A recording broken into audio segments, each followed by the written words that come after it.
Indian Larry said, I feel you should be doing exactly what you want to do in life, how you want to do it, when you want to do it. Otherwise, you're wasting your life and you're wasting the talents that were given to you.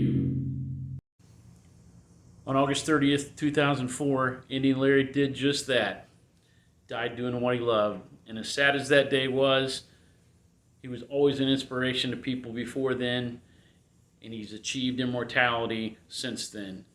He definitely followed my credo and many others before him and dared to be different, just like we do here at Smith Motor Works. Indian Larry, you're awesome. We miss you. Later.